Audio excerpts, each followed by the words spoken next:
Good evening, friends. Welcome to our cozy world of stories and peaceful nights. I'm Siren, your storyteller for tonight, and I'm so glad you've joined me here. If you're feeling tired, or perhaps you need to unwind, let my voice guide you into a peaceful, restful sleep. Let the gentle rain outside and the warmth of this room ease your mind and help you relax. Get comfortable, close your eyes if you like, and let's drift into tonight's story together.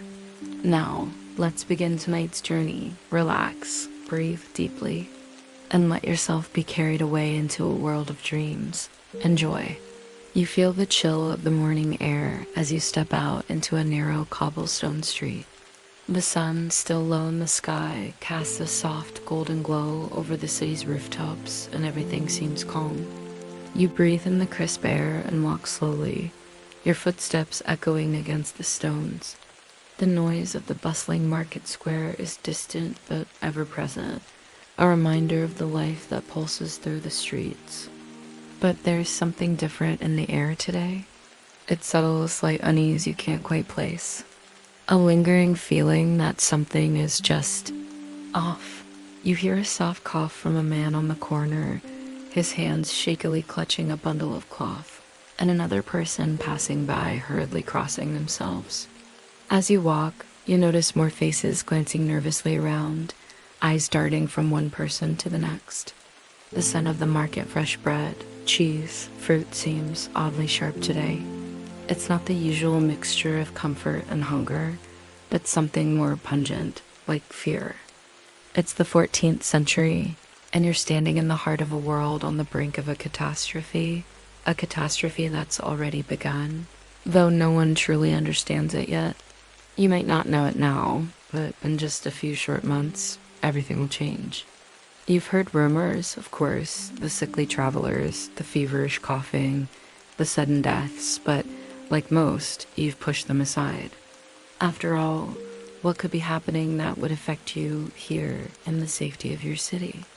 You'll probably be just fine. You always are, right? But there's that feeling again. A strange tingle down your spine. It's the Black Plague. And it's coming. Historians still debate whether the plague's exact origin was in the East, spreading along trade routes, or if it was simply an outbreak waiting to happen. Either way, it's here, making its way across Europe, and the cities you trust so much will soon be unrecognizable. But for now, you walk, unaware of the storm that's gathering just on the horizon. Now, let's ease into tonight's journey and explore a time when life and death were as unpredictable as the wind, but even more devastating. The market square is much busier today, and though the hum of voices fills the air, it seems quieter somehow. People are buying bread, fish, and textiles, but there is a noticeable shift and unspoken caution in every glance. You feel it too as you look around, seeing people look away just as quickly when they notice your gaze. It's like a wave of silence passing through the crowd, only to be replaced by hushed whispers. Something is happening, and everyone is trying to figure out if they're next. The first signs of the plague are subtle at first, small things. A cough here, a sore throat there. You overhear a group of women talking about a family who suddenly fell ill, then another who started to cough up blood. A strange new sickness, they say. At first, it's almost laughable, isn't it? People get sick all the time, right? It's just the changing seasons. But as you make your way through the square, you notice a few bodies lying still, covered with simple cloths, others wandering aimlessly, looking pale. Their eyes are sunken and tired, their hands trembling. It's strange. You can't help but watch a young child pass by, holding her mother's hand. She's humming something softly under her breath, but then she stops, staring at a man whose face is gaunt and blotched with strange black marks. His skin seems almost like a shadow of itself, dark and sickly, like something dying beneath the surface. The child looks up to her mother, but the woman doesn't notice. She's lost in thought, her eyes distant, avoiding the strange sights around her. The plague, you realize, is something far more than just sickness. It's a presence, like a shadow over your life. You've heard that it moves quickly within a day. A person could be healthy, and by the next morning, their body might already be cooling in the ground. That's what the gossip says, anyway. The first signs aren't always the same. Some report a sudden fever, others deep, painful swellings in the armpits or groin. The unlucky ones will feel their limbs go stiff with the loss of blood, while others are cursed with vomit that comes in strange, unnatural colors. The worst part? No one knows what's really going on. Is it the air? The water? A curse from the heavens? The doctors don't have any answers. Their remedies range from leeching to burning incense, to praying over the afflicted, none of which seem to make any real difference. As you pass by the stalls, you hear snippets of conversation, people asking each other about the strange marks that are starting to appear on bodies, the dark patches of skin, how fast it spreads, what it does. One man shrugs and mutters something about how it could never reach here, not in such a big city. Another mentions that it's already spread through the country, creeping along trade routes faster than anyone can imagine. Historians still debate whether the Black Death truly arrived through Genoa, brought by merchants fleeing from the east, or whether it simply came from the farthest reaches of Europe, spreading across lands, trading cities and coastal docks like wildfire. But what's certain is that it's everywhere now, invisible, but with a force all its own. And you're feeling it too, deep in the pit of your stomach, the unsettling silence, the frantic whispers, the unease in the air. The days feel longer now.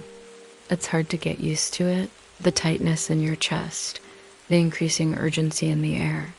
The sounds around you haven't changed, but the way people move has.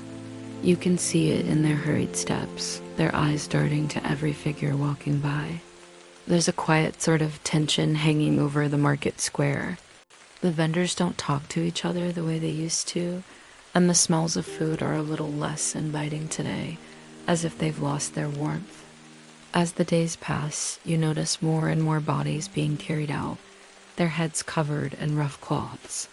You can't avoid the image of the carts, stacked with corpses, moving slowly through the streets. People pass by, glancing nervously at the piles, trying to pretend they don't notice, but they do. And so do you. In your own home, it's hard not to hear the talk of sickness. Whispers about neighbors who've been struck down, entire families wiped out in a matter of days. The fear is palpable now. You don't know anyone who hasn't been affected by it in some way. A father, a brother, a cousin someone's gone. In every household, the same uncertainty lingers in the air like an invisible fog. It's said that no one is safe, not even the rich or the powerful. In the last few days, the church bells have tolled constantly, calling people to prayer. You hear the calls for the sick, the dying, and those who've been marked by the plague. The priests try to offer comfort, but their faces are grim, just as filled with worry as the rest of the population. They know that prayer alone won't stop the endless stream of bodies. You pass the gates and see a group of people gathered outside a house. Their heads are bowed, and you hear the mutter of prayers rising into the air. It's not just a sickness anymore, it's become a sort of quiet curse, creeping through the city like an invisible monster, feeding on everything in its path. Historians still argue over whether the Black Death was carried by fleas, traveling with rats from distant shores, or whether it was spread by human contact. Some say it was an airborne pathogen carried on the wind like a poison cloud. The truth is, no one really knows. And perhaps that uncertainty is one of the things that makes it so terrifying. The fact that no one, not even the learned men, can explain what's happening. And so it spreads, and you wait, not knowing when it will come, but knowing that it will. You hear the same stories over and over, the ones about families barricading themselves in their homes, trying to avoid any contact. The poor, the sick, They're all on their own now, left to fend for themselves as the city crumbles from the inside. But still, life goes on. Life goes on even in the face of such an invisible enemy. You've seen it now. The panic has set in and it's palpable. You notice more people wearing masks, makeshift ones made from cloth or leather, anything to block the air from reaching their lungs. The first signs of desperation are starting to show. In the market, you overhear a conversation between two men, one frantically asking the other for a remedy. A potion, a talisman, anything to prevent the sickness from taking them. Some have turned to the remedies of the old world burning, sweet-smelling herbs to ward off the foul air, believing the plague is something that can be driven away with scent. Others, like the doctors who still try to make sense of what's happening, offer leeches, strange powders, and purges. None of it works. It only seems to make things worse, and the sick grow more desperate by the hour. You feel the same sense of dread, though you try not to show it. You tell yourself it's just the fear that the real danger isn't here yet. But the question gnaws at you, how will you know when it does come for you? The worst part of it all is the feeling of being trapped. People are being locked away, shut in, not because of laws, but because of fear. No one dares leave their homes for fear of bringing the plague with them. The streets, once so full of life, are eerily quiet, save for the creaking of carts and the mournful toll of the church bells. Historians still debate how medieval societies reacted to such sudden, catastrophic diseases. Was it panic or pragmatism that caused people to retreat into their homes, waiting for the storm to pass? Some say it was the fear of divine punishment. Others suggest that the death tolls were simply so high that people no longer knew how to cope. But for you, the reality of it is clear. The world you know is being swallowed up by an unseen force. The world is changing, and you are waiting, just like everyone else, for the moment when it becomes impossible to avoid any longer. The sun sinks lower in the sky, casting long shadows across the cobblestone streets. You walk through the empty streets now, trying to shake the feeling that you're being watched, that somehow the sickness is in the very air around you. The markets are quieter, the shops have shuttered, and in the distance you hear the sound of yet another bell tolling. But there's something else. As you pass the houses and look into the windows, you see people still going about their business, although now with a kind of quiet resignation. They seem to be pretending that everything will be fine, that somehow the plague won't reach them. But you know better. You know it's just a matter of time. You pass a group of children playing in the street. They're laughing, running, their faces bright despite the grim surroundings. You can't help but feel a pang of longing. What must it be like to live with such innocence without knowing what the world has in store? And yet, you know that even the laughter of children can't drown out the weight of the storm that's coming. Historians still debate whether the Black Death truly marked the end of the medieval world. Some say it led to social and economic upheaval. Others believe it simply accelerated a process that was already in motion. One thing is certain, the world was never the same after the plague. As you walk, you feel the soft, steady breeze against your skin. It's strange, isn't it? How life goes on, even in the face of such tragedy. How people continue to live, to love, to fear, even when everything seems uncertain. The winds shift, and the future remains as unpredictable as the plague itself. The quiet of the streets is becoming unbearable. The wind picks up, swirling dust and leaves across the cobblestones. You pull your cloak tighter around you, but there's no escaping the heaviness in the air, the tension. The feeling that something terrible is unfolding all around you. The bells ring once more, and this time they don't stop. It's as if they're calling everyone to attention, forcing them to face what they've been trying to ignore for so long. The mass graves have become a haunting symbol of this new reality. You pass by a churchyard where the ground has been hastily dug up. Men in tattered clothes labor to prepare the earth, working with a sense of grim determination. It's not the usual ceremony you expect. No prayers, no soft words of mourning. Just the sound of spades cutting into the earth and the occasional soft cry of a mourner. The graves are shallow, their walls collapsing in on themselves as the bodies are hastily stacked one on top of the other. No one has the time or the resources to bury each person properly. The plague has made sure of that. It's strange how quickly things can change, isn't it? Just a few weeks ago, life felt so solid, so predictable. Now, it's all slipping through your fingers like sand in an hourglass, too fine to hold. No one has the time to stop and think about the enormity of what's happening. There's no space for grief anymore. People are too busy surviving, too busy wondering if they're next.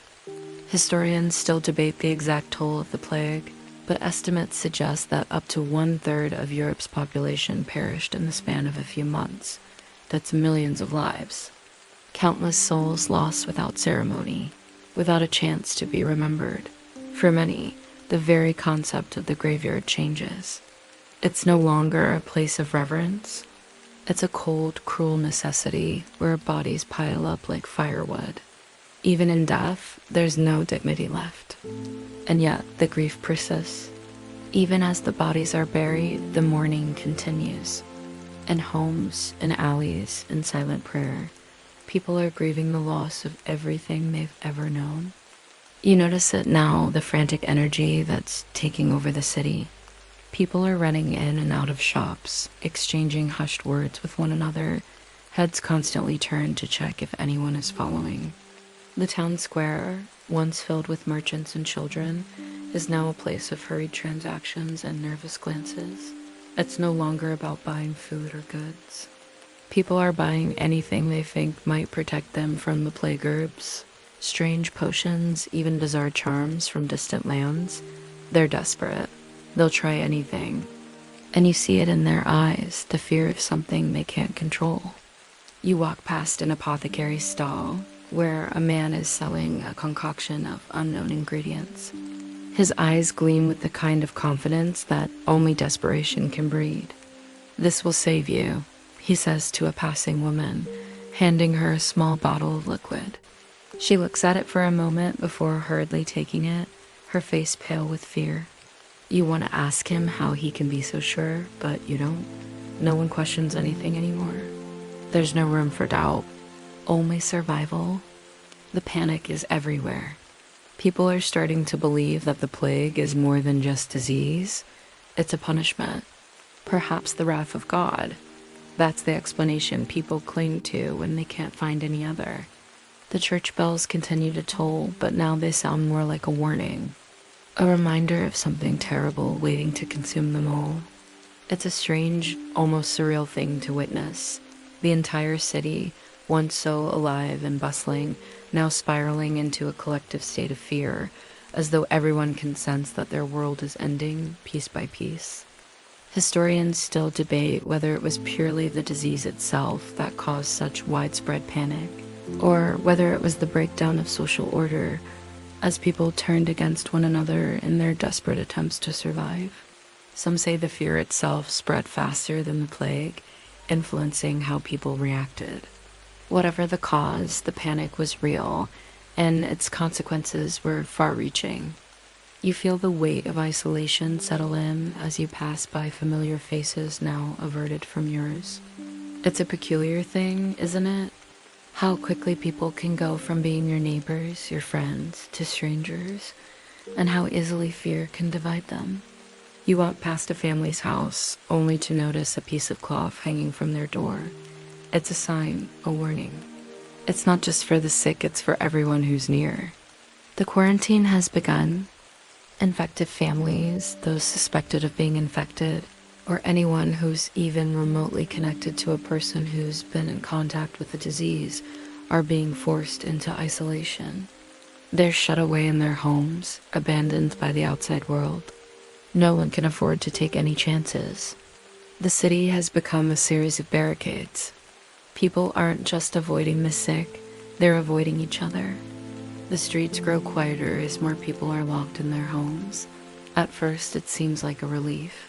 The chaos has died down. But then the silence becomes oppressive. You hear fewer voices in the streets, fewer carts rumble by, and when you do see someone, they seem to hurry past, head down, avoiding all eye contact. The loneliness creeps in. It's not just the absence of people, it's the absence of connection. And it feels like the plague has taken more than just lives. It's taken the very essence of life itself. The community. Historians still debate the effectiveness of quarantines during the Black Death. Some believe they helped slow the spread, while others argue that they only isolated entire families in their time of need. Regardless of their impact, the consequences were clear. People were forced to face their own mortality alone, with no one to help them. The mental toll of the plague becomes increasingly apparent as you walk through the empty streets. People are starting to crack. Some have gone mad with fear, wandering through the city in delirium. Others are retreating into themselves, locking their doors and refusing to leave, even for food. The anxiety is unbearable. Everyone you meet seems to have the same question on their lips. Will I survive this? You pass a man sitting by the side of the road, his face drawn, his eyes vacant. He's clutching a rosary, muttering prayers to himself. You can hear the strain in his voice, the desperation for something, anything, to ease his mind. But nothing works. Nothing can take away the constant weight of uncertainty that hangs over everyone's head. People are no longer just afraid of dying. They're afraid of what might happen to their loved ones, of what they might have to endure in their final days. Historians still debate the long-term psychological effects of the Black Death. It's said that the constant exposure to death, the isolation, and the uncertainty led to widespread depression and trauma. Entire communities were affected by the loss of so many people in such a short time. The grief and mental strain lingered for years after the plague had passed, and many people struggled to rebuild their lives. As you continue walking, you can't help but feel that same sense of unease. The plague has changed everything. It's not just the bodies you see in the streets, it's the shattered sense of security. The city has been stripped bare, not just physically, but emotionally. People are left clinging to whatever they can to get through the day, and even that feels like it might slip away at any moment. The silence is broken by the sounds of chanting. You stop and look around, trying to pinpoint the source. It's coming from a group of people moving through the streets. They are walking slowly, deliberately, their faces twisted in grim determination. You can't help but watch, curiosity pushing you forward. These are the flagellants, people who have taken it upon themselves to seek penance for the sins they believe caused the plague. With each step, they beat their own backs with whips, the sound of flesh striking flesh echoing through the street.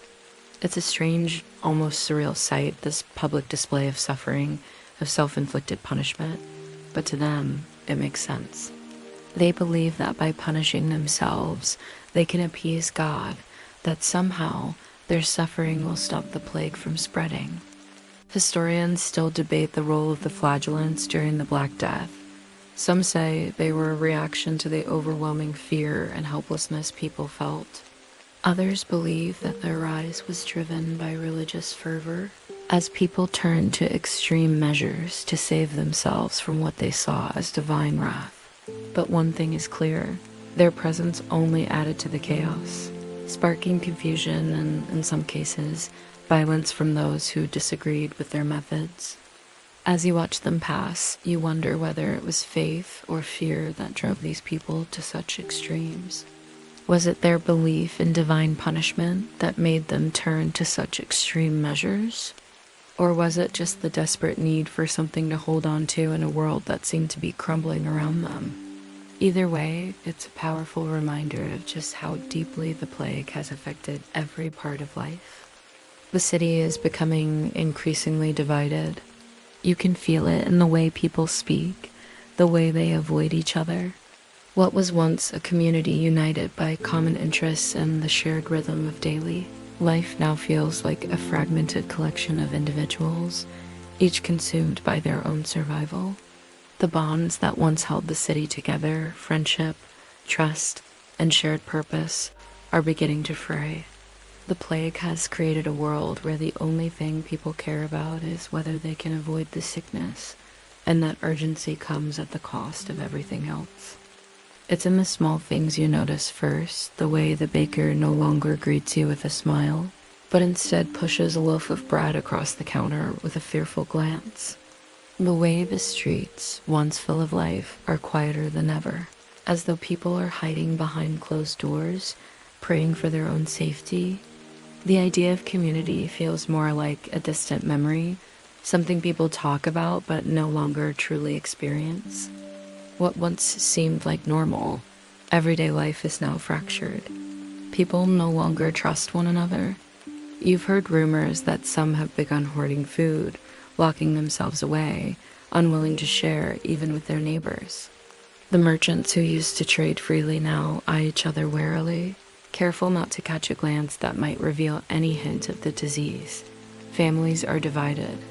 Fathers keep their children at arm's length, hesitant to embrace them for fear of contagion. Lovers, who once couldn't bear to be apart, now spend their nights in silence, wondering if their shared bed will be the last place they see each other. Historians still debate the long-term impact of the Black Plague on medieval society. Some argue that it disrupted the old feudal system, undermining the power of the nobility and reshaping the social hierarchy. Others suggest that it only deepened the divides between classes, with the wealthy hoarding resources and the poor left to suffer in isolation. Whatever the truth, one thing is certain: the plague irrevocably altered the fabric of society. People became more distrustful, more isolated, and less connected to each other. The idea of a shared community of mutual dependence seemed like a fragile thing in the face of such an overwhelming threat. The economic landscape has shifted dramatically. You pass through the market, once a bustling center of trade and commerce, and you feel the difference. The once colorful stalls are now darkened, and the goods that were once so readily available now seem scarce. The price of bread has skyrocketed, and merchants who once competed for customers now huddle together, nervously eyeing their dwindling supply of goods. A strange tension lingers in the air, a deep uncertainty about the future. The plague has wiped out so many workers that entire industries are struggling to stay afloat. The fields are left untended and the harvest is lost. The craftsmen who once shaped goods with skill now sit idle, their workshops empty. The markets that were once a place of negotiation and lively trade are now quiet. The sound of the bartering voices replaced by the occasional clink of coin as desperate individuals try to sell whatever they can just to survive. The exchange of goods has slowed to a crawl. Trade routes once bustling with merchants now stand dormant, as if time itself has paused. Historians still debate the full economic impact of the Black Death. Some argue that the plague brought about a labor shortage that resulted in higher wages for the surviving workers, thereby improving their standard of living. Others suggest that the devastation caused a permanent shift in the economic power of the feudal system, forcing many to abandon old ways of living and work toward a new social order. Either way, what is certain is that the plague led to an unprecedented economic upheaval. It destroyed wealth, created uncertainty, and changed the course of trade, industry, and daily life. You realize how quickly things have fallen apart. People are no longer talking about opportunities, but about survival. It's as if the plague has not just stolen lives, it has taken the very foundation of everything people once relied upon.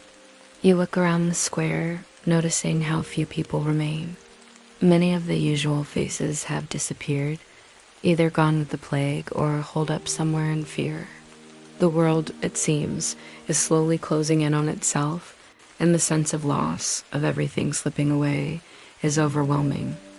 As the disease continues to ravage the city, you begin to notice something strange. The people around you, the ones still left, have begun turning to more unusual methods for protection. The whispers about divine punishment, about signs from the heavens, are growing louder. What was once a small, fringe belief is now a widespread conviction. The plague, it seems, is not just a disease. It is a message from the gods. You overhear a woman in the market selling amulets, small, silver charms meant to ward off the disease. She speaks urgently, claiming that the only way to protect oneself from the plague is to carry these amulets. The charm's shape, she says, is crucial. If it is a perfect circle, it will protect you. If it's misshapen, the gods will not look favorably upon you. She hands one to a nervous customer, who nods solemnly and tucks it into his pocket. It's not just the charms, though. You see people lighting incense in the streets, muttering prayers to unknown gods, asking for divine intervention. There are those who walk around carrying strange herbs, holding them out to others like they're offering something sacred. Some are even beginning to reject the doctor's advice, instead turning to these new remedies. The fear of the unknown has pushed people into the arms of superstition, seeking comfort in whatever they can find. Historians still debate the extent to which superstition influenced the actions of the population during the plague. Some believe that the people, desperate and powerless in the face of such an invisible threat, turned to whatever belief systems offered solace. Others argue that the church's influence over medieval society only increased during the Black Death, with religious leaders offering prayers and blessings as if the plague were a punishment from God. It's not hard to see how people would fall into superstition, though, is it?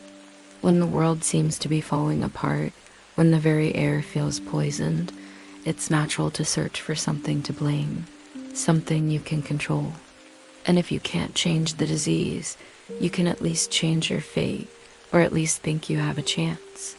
The truth is, the fear, the uncertainty, makes people do strange things. And in a world where life is fragile and death can come so swiftly, superstition feels like the only safety net left. As the days stretch on, you can't help but notice the increasing involvement of the church. Priests, monks, and nuns are seen all over the city, chanting prayers, offering blessings, and making public processions through the streets. The church has become the center of hope for many. In a time when life feels so fragile and the threat of death looms around every corner, people turn to faith for answers. The belief that the plague is a divine punishment sent by God to cleanse the world of sin has become widespread. And the church, with its promise of salvation, offers comfort to those who are desperate.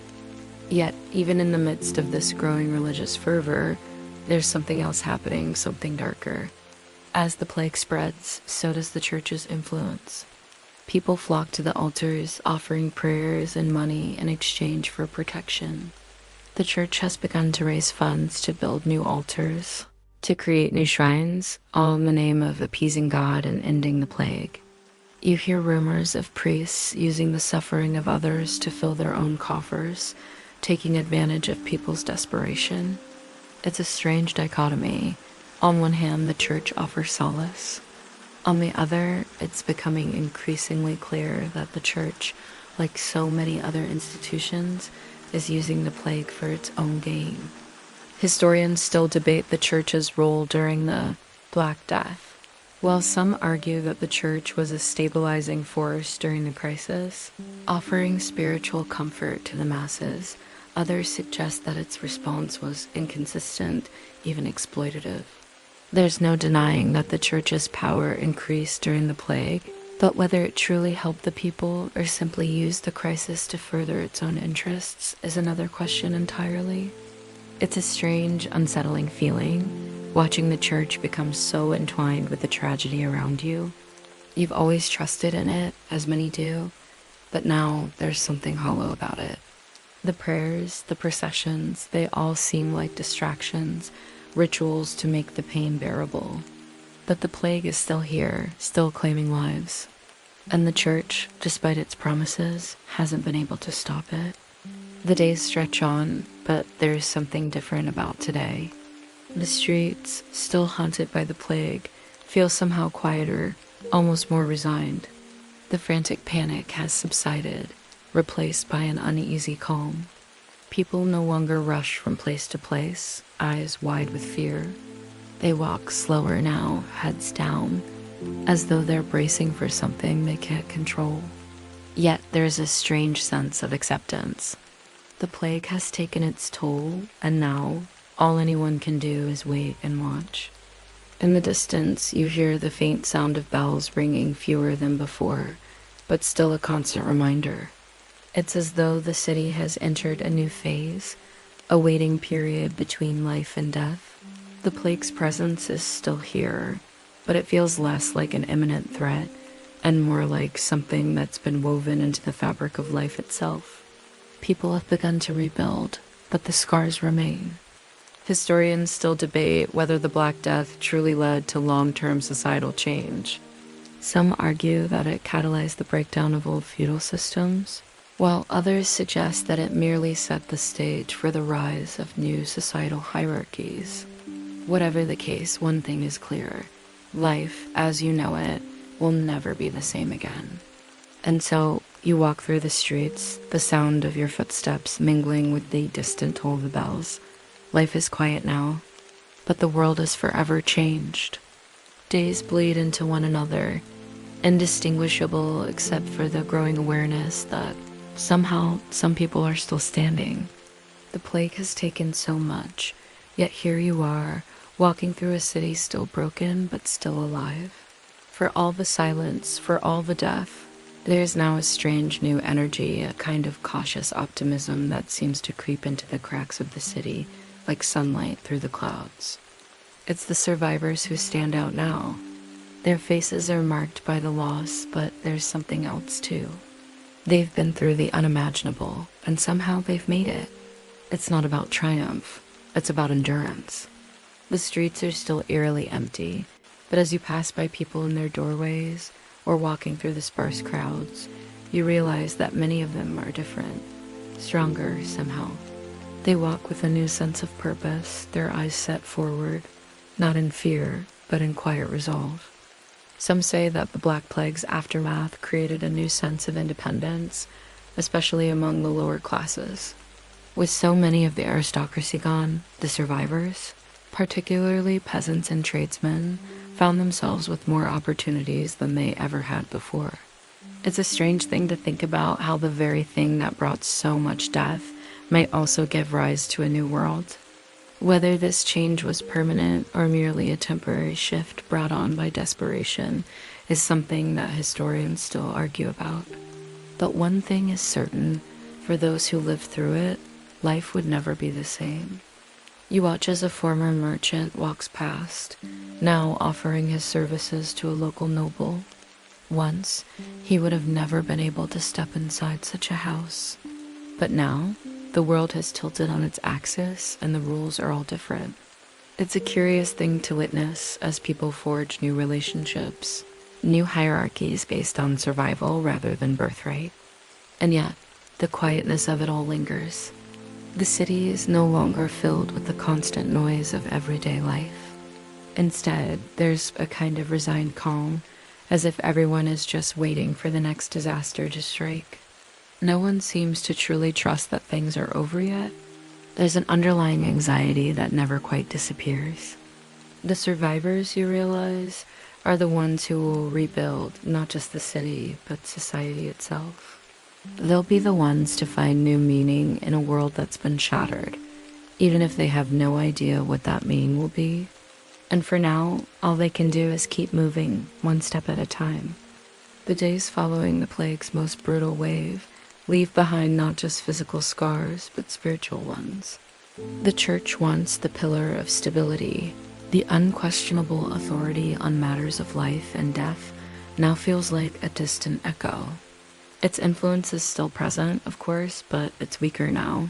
Its power diluted by the very tragedy it was supposed to explain and contain. You've seen it in the eyes of the priests. There's a fatigue there, a questioning that wasn't there before. The sermons have become less certain, And the comforting words of salvation now sound hollow to those who have witnessed the horrors firsthand. Once, people flocked to the church in times of sickness, hoping for a divine intervention. But after so much suffering, that belief is starting to crack. The gods, it seems, have chosen not to intervene. People are starting to wonder if they've been abandoned. Some turn away from the church altogether. Instead of seeking absolution in the usual ways, people begin turning to new practices, spiritual rituals that are less about tradition and more about personal comfort. Folk healers gain an influence, offering remedies made from herbs and strange concoctions. There are rumors of new sects forming, groups that reject the old ways and claim to have found a new truth, a truth that doesn't come from churches or priests, but from within. Historians still argue whether the Black Death truly led to a permanent shift in religious devotion, or whether it was just a temporary crisis of faith. Some say the plague led to the rise of a more individualistic form of spirituality, where personal salvation became more important than institutionalized religion. Others argue that the church, despite its perceived failures, ultimately strengthened its grip on the hearts of the people, positioning itself as the ultimate source of comfort in the face of tragedy. Either way, the plague marked a turning point in the relationship between people and their faith. And for you, as you walk through the now empty cathedral, you sense something in absence. A place where once the walls were filled with the murmurs of prayer, the soft light of candles flickering in the darkness. Now, it is just a hollow space, echoing back only silence. And maybe that's the most unsettling part of all. As time passes, the city slowly begins to rebuild itself. The bodies are gone, the carts of death are no longer rolling through the streets, but there's a constant shadow hanging over you. It's the fear of returning, of things getting back to normal. The question everyone seems to ask is not whether the plague will return, but when. You hear it in hushed conversations. It's only a matter of time. The fear isn't gone, and no one knows when it will resurface. Will it come again, creeping quietly through the cracks, just as it did before? Will it strike harder next time, leaving no one untouched? You can feel the tension in the air, the anxious glances as people go about their daily lives. It's as if no one is truly living anymore, not without the constant reminder that the plague could return at any moment. At the same time, there's a strange sense of defiance growing. People begin to talk less about when the plague will come back and more about how they will rebuild in spite of it. In the tavern, the conversation is no longer about who is sick, but about how to restore what's been lost, how to revive the economy, how to repopulate the streets, how to make sure this never happens again. But even as the plans are laid, there's a lingering hesitation, a collective holding of breath. Can things ever truly return to what they were? Historians debate whether the fear of future outbreaks continued to dominate people's minds for generations after the Black Death. Some suggest that it took centuries for the psyche of medieval Europe to fully recover from the constant threat of death. Others argue that over time, the fear diminished, and life began to return to a semblance of normalcy. Either way, one thing is clear. The Black Death left a deep scar on the European consciousness, a scar that would not fade easily. And for you, walking through the streets now filled with the echoes of laughter and trade, you wonder, is this really over? Or is this just the calm before the storm? As the plague recedes, a new world begins to emerge from the ashes. The survivors, those who have seen their families, their friends, their livelihoods swept away in the blink of an eye, begin to forge a new life for themselves. They are the architects of this new world, not by choice, but by necessity. They've learned that nothing is permanent. They've learned that survival is the only true currency. The streets that were once crowded with merchants, the roads that once buzzed with trade, are now different. But this time, there is a new energy in the air. People who were once low on the social ladder find themselves elevated. The old feudal systems have been shattered, and now those who remained have a chance to rebuild. The cities begin to fill again, not with the same faces, but with new ones, eager to take advantage of the opportunities the plague has created. Historians often argue whether the Black Death caused a permanent shift in the medieval economy. Some suggest that the plague led to the rise of the merchant class and the gradual decline of feudalism, as workers demanded higher wages and more rights. Others claim that the plague simply acted as a temporary disruption in a system that would eventually return to normal. But for those who lived through it, the changes were profound. It was a new world, one where survival was no longer guaranteed, but where opportunities, however fleeting, were available to those brave enough to seize them. As you walk through the streets, now filled with the hum of commerce and trade, you can feel the weight of it all. The past is still present, but it's being rebuilt piece by piece. And for the survivors, that's the only way forward. As you stand at the edge of the city, looking out over the horizon, the sun sets in a brilliant display of oranges and purples. The city behind you is alive again, its pulse steady and strong. Yet, you know that this is just the beginning. The cycle of life and death is endless. The plague, with all its fury, has come and gone. But it will not be the last time that humanity faces such devastation. There will be other outbreaks, other diseases. Life will continue, but so will death. And so, you take a deep breath, feeling the weight of the past month, of the past year, settle inside you. It's a heavy feeling, but it's also strangely peaceful. The world has changed, but it hasn't stopped turning. And neither have you. Historians still argue about the long-term impact of the Black Death. Some claim that it was a pivotal moment in history, marking the end of the medieval era and the beginning of the Renaissance. Others argue that the world simply adjusted, continuing along its slow path toward modernity. Either way, the plague left its mark on history, a reminder that life is fragile and death is always lurking just out of sight. As the sky darkens and the last light fades, you stand in silence, knowing that the world will continue to change as it always has, and that you, like those who came before you, will continue to walk its path. The days have started to stretch into months, and yet the feeling of unease hasn't completely disappeared. It's as though the plague has cast a long shadow over everything. People still look at one another with suspicion, and the silence in the streets is sometimes more oppressive than comforting. Even as the city comes back to life, with shops reopening and markets slowly filling with produce, there's something irrevocably altered about the world. It's as though the very fabric of society has been changed, not just by the disease, but by the trauma it caused. You see it in the way people interact now. The casual friendliness of the past is gone. Instead, there is a sense of guardedness, of quiet recognition that life is fragile, and everything, every breath, every touch carries with it the weight of what came before. People don't embrace as freely as they once did. Hugs and kisses are replaced with hesitant nods and awkward waves.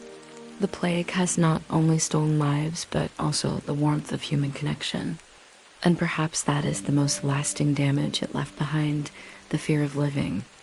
Historians still debate whether the psychological effects of the Black Death lingered for generations.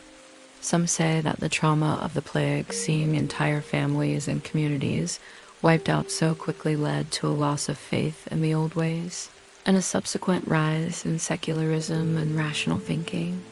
Others argue that the deep-rooted belief in divine punishment only grew stronger after the plague, as people sought comfort in the idea of an all-knowing, all-powerful deity who had allowed the disease to ravage the world. Whatever the case, one thing is certain: the Black Death left an indelible mark on the collective psyche, and it would take time, perhaps centuries, before the full effects could be understood. But for now, life is slowly finding its rhythm again, as it always does. People are getting married, having children, and continuing the cycle of life. even as the specter of death looms just behind them. It's a curious thing, isn't it? How the human spirit can endure so much, how it can withstand the most unimaginable horrors, and yet still rise again, time and time again.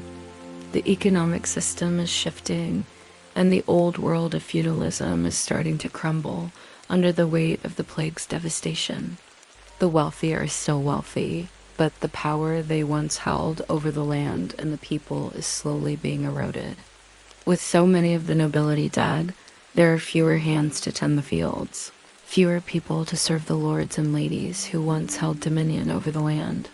The peasants who survived the plague are now realizing their worth. They are the ones who remain, and they are the ones who will decide how to rebuild.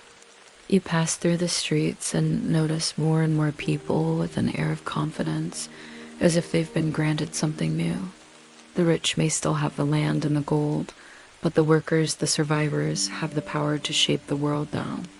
You overhear a conversation between two farmers, one of whom is discussing how he plans to demand higher wages from his lord, now that the population is so scarce.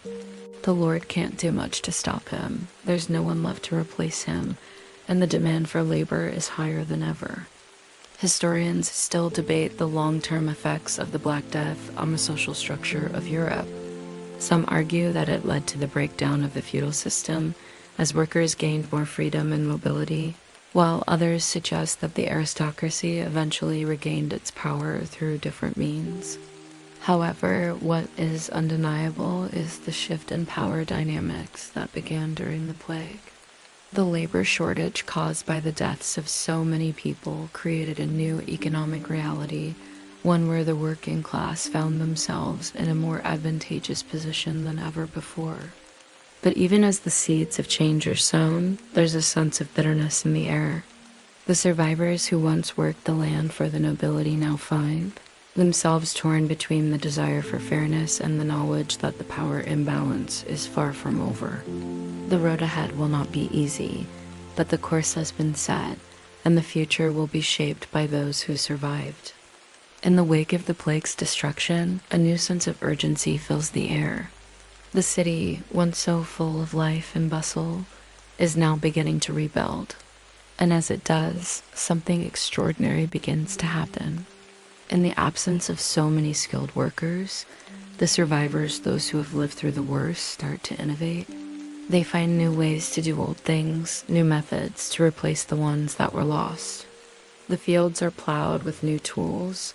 The sick are treated with remedies that blend old knowledge with new discoveries, and the markets are filled with goods that are crafted in new, more efficient ways. You watch as a group of blacksmiths work together to create a new kind of plow, one that will allow the fields to be worked more quickly and with less effort. It's a simple thing, but it's revolutionary. The blacksmiths are using techniques they learned from the survivors of other regions, adapting tools from the East that were once seen as too strange, too foreign. Now they've integrated those techniques into their own work, creating something that will help feed the people and rebuild the economy. Historians still argue about how the Black Death influenced the acceleration of technological advancements during the late medieval period. Some claim that the plague disrupted traditional systems of work, forcing people to innovate in order to survive. Others argue that the resulting labor shortage gave people the opportunity to experiment and push boundaries. Whatever the cause, there's no denying that the Black Death accelerated the pace of innovation, bringing new ideas and technologies to the forefront in ways that may have taken centuries to develop otherwise.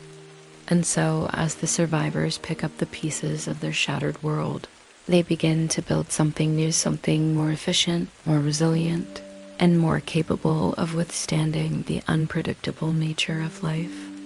In the wake of the Black Plague, the religious landscape of Europe begins to shift. The church, once seen as the unshakable pillar of society, is now being questioned like never before.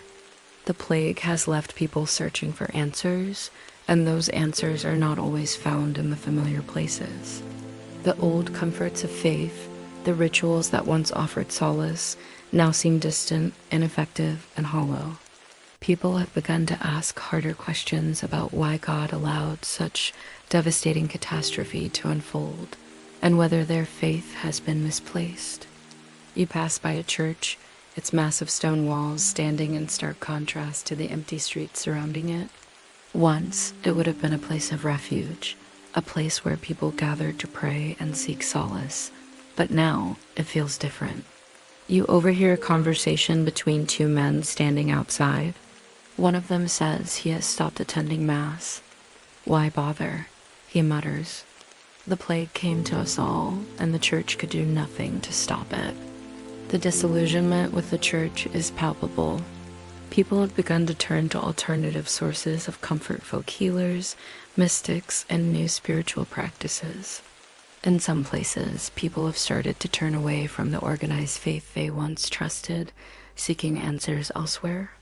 Others, still clinging to the idea of divine wrath, are embracing more extreme forms of religious expression, flagellants who roam the streets, beating themselves to atone for sins they feel responsible for.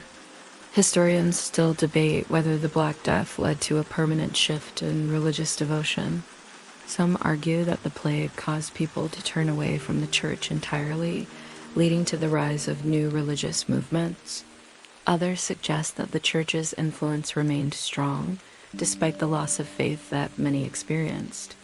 What is clear is that the Black Death shook the foundations of medieval society, forcing people to question everything they thought they knew about life, death, and the divine. The plague is finally over. The streets, once silent and barren, are now alive again with the sounds of life, laughter, conversation, the clink of coins being exchanged in the market. The survivors are rebuilding, their hands working to piece together the fragments of a world that, for a time, seemed on the verge of collapsing completely. Yet, even as life returns to the city, there's a sense of deep change that lingers in the air. The plague has left its mark, and that mark will never fade. You walk through the streets, taking in the new life around you. The city is different, but so are you. You've seen things that no one should ever have to see, and you've experienced a world that has been irrevocably altered. The people you pass are different too. There's a quiet resilience in their eyes, a strength that comes from surviving something that should have destroyed them.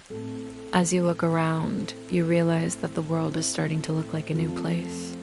The streets are bustling once more, the markets are alive with trade, and the air feels full of possibility. But there's something deeper too, a sense of fragility. The plague may be over, but its lessons remain. Life, it seems, is always on the edge of something, always teetering between survival and destruction. Historians still argue about the long-term consequences of the Black Death, but one thing is certain: the world that emerged from it was forever changed.